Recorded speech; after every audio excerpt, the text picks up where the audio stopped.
Chapter 14. Jealousy and Revenge. We did not have many soldiers in France the first winter of the war, but we had millions in training ready to go. In the Trask house, Lee and Adam put up a map of Europe with lines of colored pins marking where our soldiers were, and this gave them a feeling of taking part in the war. Then Adam was appointed to the draft board, choosing the young men who would be sent away to fight. He was a logical man for the job. The ice factory did not take up much of his time, and he had a good service record. Adam worked hard and honestly and sadly. He knew that the young men he passed to the army were under sentence of death. And because he also knew he was weak, he was less likely to accept an excuse or a minor disability. Adam looked forward to Thanksgiving when Aaron would come home from college. Aaron was terribly homesick. He realized that he had made a mistake. He had decided that at Thanksgiving he would go home, and then he would be sure. Aaron tapped softly at his brother's bedroom door and went in. Cal sat at his desk working with tissue paper and red ribbon. He quickly covered it up as Aaron came in. Aaron smiled. "Presents?" "Yes," said Cal, but did not explain. Aaron sat on the bed. He was silent so long that Cal asked, "What's the matter? You got trouble?" "No, not trouble. I just wanted to talk to you. I don't want to go on at college." Cal looked up quickly. "You don't? Father will be disappointed. What do you want to do?" "I thought about taking over the ranch.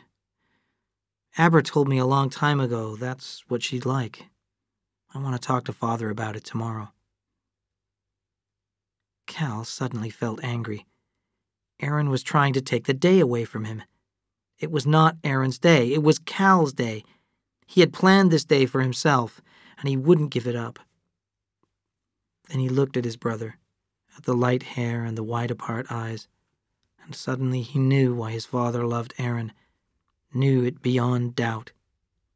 He looked like her. Then he was bitterly ashamed. He thought, "It's just jealousy. I'm jealous."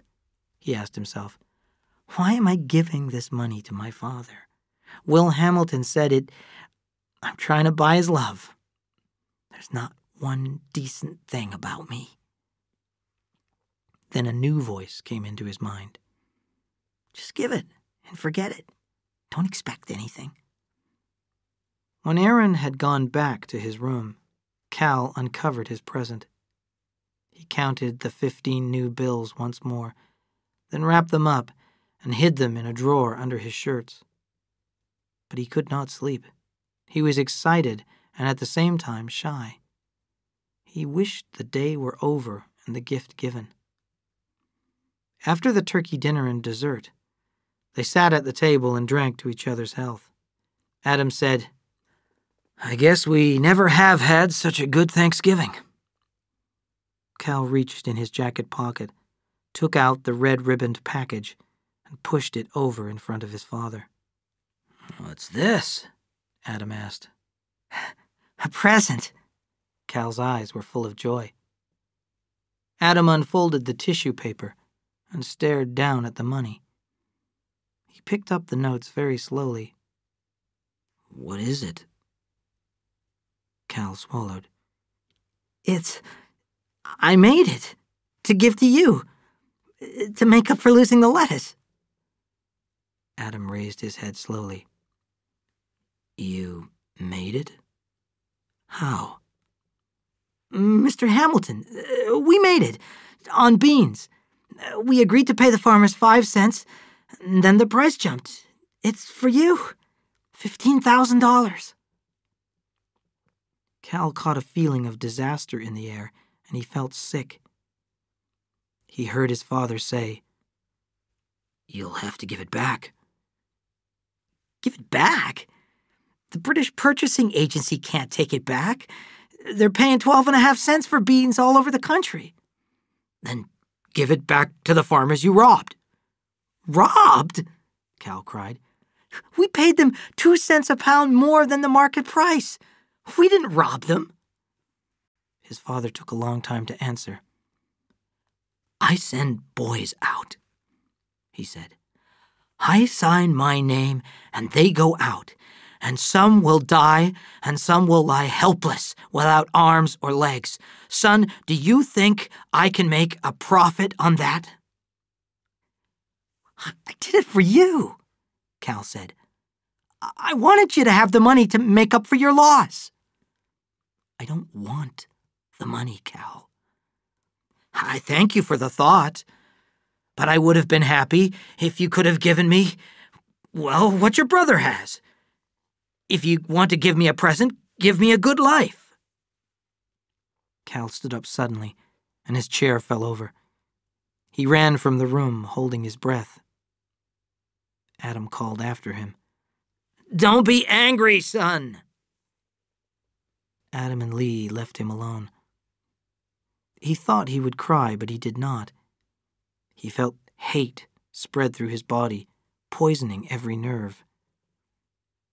Cal went out to find Aaron as he returned from walking Abra home. I want you to come with me, Cal said. I want to show you something. What is it? It's a surprise, but you'll be interested.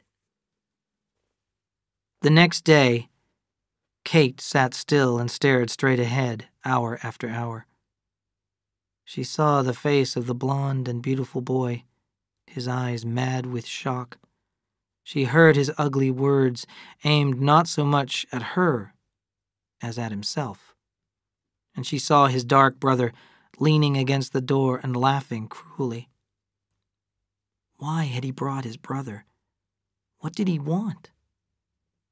The pain was creeping in her hands again, and now her right leg ached angrily when she moved. She thought about when she was a small girl with a face as fresh as her son's. Most of the time she knew she was smarter and prettier than anyone else, but now and then a lonely fear would fall upon her so that she seemed surrounded by a tree-tall forest of enemies. Then every thought and word was aimed to hurt her, and she had no place to run and no place to hide. Then, one day, she was reading a book, Alice in Wonderland. In the story, Alice had a little bottle that said, "Drink me." When she drank from it, she became very small. Kathy, too, had a little bottle of sugar water that she drank from and became smaller and smaller. Let her enemies look for her then. Kathy would be under a leaf or looking out of a spider hole laughing. And always there was Alice to play with. All this was so good. But there was one more thing always held in reserve. She had only to drink the whole bottle, and she would shrink and disappear and cease to exist. Now Kate was cold and alone, but she was ready, and she knew she had been ready for a long time. She sat up and forced her hand, in spite of the pain, to write plainly, "I leave everything I have to my son Aaron Trask." She dated the sheet and signed it Catherine Trask. At the table she poured cold tea into her cup and went into the gray room and closed the door. She arranged the pillows on the gray chair and sat down. Gently she pulled the chain out from her dress, unscrewed the little tube, and shook the little capsule into her hand. "Eat me," she said, and put the capsule in her mouth. She picked up the teacup. "Drink me," she said, and swallowed the bitter cold tea. Her eyes closed, and her heartbeat and her breathing slowed, as she grew smaller and smaller and then disappeared, and she had never been. The next morning, Sheriff Horace Quinn sat in the dead woman's office and looked through her papers. He read the 2-line handwritten will and he opened a packet of brown envelopes and removed some photographs. On the back of each one, in Kate's neat, sharp handwriting, was a name and address and a title: Councilman, Judge. He sighed deeply as he called a number. Half an hour later, a nameless man stood beside him in the front office of the old county jail. Quinn wrote a list of names on a sheet of paper. Then he walked over to the wood-burning stove against the north wall of his office. He put a folded newspaper into the stove and lighted it, and dropped the brown envelopes onto the flames. "She's dead now, so you're safe," he said. "These are the only copies, and the negatives were in there." "Thank you, Horace," said the visitor. Horace picked up the list from his desk. "Here's a list. Tell everyone on the list that I've burned the pictures." Later that afternoon, Sheriff Quinn climbed up the steps of the Trask house. Lee brought 2 cups of coffee into the living room and went out. Adam asked, "Is there anything wrong, Horace?" "No, I don't think so, Adam.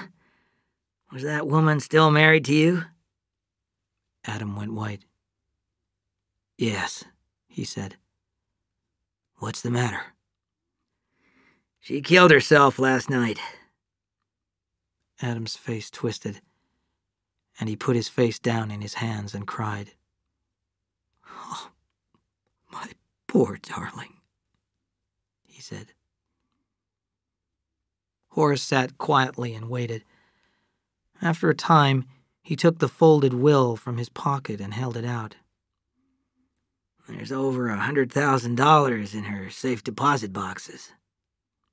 Adam read the 2 lines and went right on staring at the paper and beyond it. "He doesn't know she's his mother." "You never told him?" "No." "What should I do?" "I can only tell you what I'd do," Sheriff Quinn said.